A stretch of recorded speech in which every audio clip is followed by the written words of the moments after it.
Hello student, मैं विपिन वर्मा आपसे बात कर रहा हूं। पिछले दिनों विभिन्न प्रतियोगी परीक्षाओं के द्वारा, छात्रों के द्वारा, स्टूडेंट्स के द्वारा एक सोशल मीडिया आंदोलन के रूप में कैंपेनिंग चलाई जा रही है, जिसमें स्पेशली एसएससी के बच्चे वो जो तैयारियां कर रहे हैं या जो विभिन्न प्रकार की एसएससी से संबंधित जो तैयारियां थी उनकी, वो लगातार तैयारी करके सिस्टम में एंट्री कर रहे थे, जॉब के लिए मेहनत कर रहे थे। लेकिन इस भ्रष्ट तंत्र ने उनको कहीं ना कहीं बहुत पीछे छोड़ दिया, बहुत उनको निराश किया है। इन सब को लेकर के, इन समस्याओं को लेकर के एसएससी के कई सारे छात्र मिल करके सोशल मीडिया पर एक बड़ा आंदोलन चला रहे हैं। ये मुद्दा ना तो छात्रों का था, ना तो हम कह सकते हैं शिक्षकों का है, ना गार्जियन का है। इसको तो सरकार को खुद संज्ञान में लेकर के इन चीज़ों पर काम करना चाहिए, मीडिया को लेना चाहिए। लेकिन आप जान रहे हैं भारत के मीडिया की स्थिति क्या है। कुछ मीडिया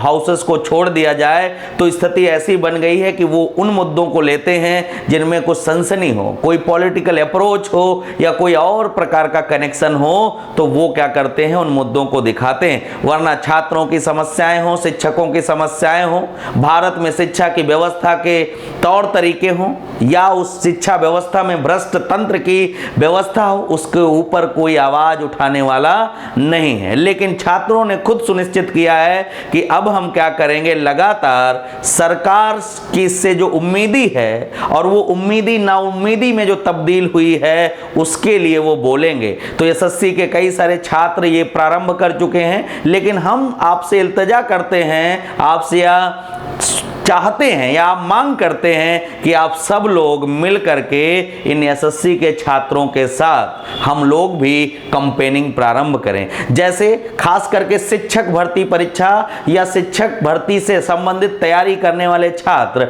भारत में आपने देखा होगा शिक्षकों की स्थिति दयनीय है। खास करके निजी क्षेत्र के शिक्षकों की स्थिति बद से बदतर होती जा रही है। एक तरफ महामारी है, दूसरी तरफ और कई समस्याएं हैं जिससे जो शिक्षक है निजी क्षेत्र के, वो बहुत ज्यादा ग्रसित हैं। पिछले कई सालों से विभिन्न प्रतियोगी परीक्षाओं की तैयारी करने वाले छात्र क्या हैं, कहीं ना कहीं निराश हैं। भारत में अभी तक इतने सालों के बाद अभी तक शिक्षक भर्ती की कोई एक यूनिफाइड व्यवस्था नहीं बन पाई, एक तंत्र नहीं बन पाया। अलग अलग स्टेट में अलग अलग प्रकार की शिक्षक भर्ती परीक्षाएं हो रही हैं, जिनको लोग क्वालिफाई करते हैं, लेकिन फिर भी कोई वैकेंसी और सिलेक्शन नहीं होता। कुछ पेपर होते हैं, उनके पेपर के क्वेश्चंस गलत हो जाते हैं, या तो उनमें कहीं पेपर का लीकेज हो जाता है, पेपर आउट हो जाता है, या तो मामला कोर्ट में चला जाता है, या तो वो भर्तियां ही रद्द कर दी जाती हैं। इनके प्रति जवाबदेह कौन है, रिस्पॉन्सिबल कौन है? कोई समाज में ऐसा व्यक्ति नहीं है जो इन बच्चों की समस्याओं के प्रति अकाउंटेबिलिटी को फिक्स करे और अकाउंटेबल बने।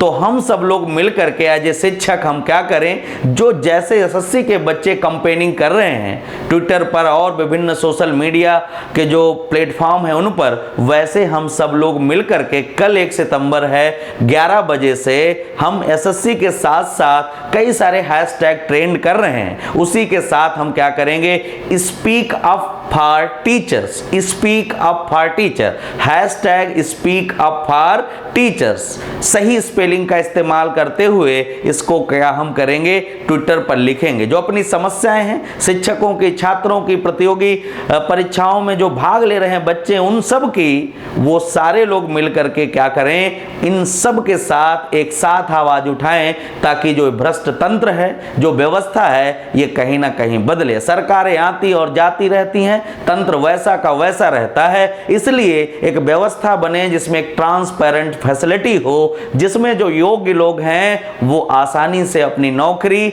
या अपनी जॉब को सुनिश्चित कर पाए। या तो सरकार खुले आम कह दे कि भारत में कोई कितना भी पढ़ ले सरकारी व्यवस्था में नहीं जा सकता, तो जो प्रतियोगी छात्र हैं वो अपनी व्यवस्था बनाए। आपने देखा होगा छात्र कड़ी मेहनत करता है, अपनी गाढ़ी कमाई का पैसा क्या करता है, प्रतियोगी परीक्षाओं की किताबें और फॉर्म फॉर्म और उनके एग्जाम देने में खर्च करता है, लेकिन अल्टीमेटली उसके साथ क्या होता है, कहीं का वो नहीं बचता। एक एज के निकल जाने के बाद समाज भी उसे तिरस्कृत कर देता है, उसे इग्नोर करता है कि तुम बेकार हो, पढ़े लिखे नहीं हो, तुम पढ़े होते तो सरकारी जॉब न मिल जाती। तो कहीं ना कहीं पूरे तंत्र में जो भ्रष्टाचार है, जो ऐसी समस्याएं पैदा हुई हैं, इनके खिलाफ अब हम सबको बोलना है। मैं एज ए टीचर आप सब से ये बात कहना चाहता हूं कि आप सब लोग मिलकर के बच्चों के साथ, स्टूडेंट के साथ, आंदोलनकारियों के साथ हमें जुड़ करके एक सुरक्षित तरीके से, एक व्यवस्थित तरीके से सोशल मीडिया पर हम अपनी बात कहें, क्योंकि जब तक हम अपनी बात नहीं कहेंगे, ये सरकार जैसे हमारे लिए पहले काम करती रही है उसका रवैया बदलने वाला नहीं। तो इसलिए हम अपनी बात कहें, इसके लिए हमें सोशल मीडिया प्लेटफॉर्म पर चीज़ों को करना है। तो ध्यान रहे, हम डिस्क्रिप्शन बॉक्स में कई सारे हैशटैग जो ट्रेंड कर रहे हैं उनको हम लिख देंगे। वहां से आप क्या करें, सोशल मीडिया पर कल 1 तारीख है 11 बजे से और ये 5 सितंबर तक लगातार हमें सोशल मीडिया के विभिन्न प्लेटफॉर्म पर शिक्षक की बात, प्रतियोगी परीक्षाओं की बात, शिक्षा व्यवस्था की बात हमें करनी है, ताकि सरकार इसके लिए, सरकार की आंखें खुले और इसके लिए कुछ काम वो करे। तो आप सब लोगों का काम है कि इस वीडियो को अधिक से अधिक बच्चों तक, वो चाहे वो ट्विटर हो, चाहे फेसबुक हो, चाहे और कई सारे social media platform, WhatsApp group हैं या फिर टेलीग्राम चैनल, उन सब तक पहुंचाओ, ताकि बच्चे के साथ, जो स्टूडेंट के साथ हो रहा है, उसको न्याय मिले, शिक्षकों को न्याय मिले, ताकि इस भारत को विश्व गुरु कहीं ना कहीं बनाया जा सके। बहुत बहुत धन्यवाद।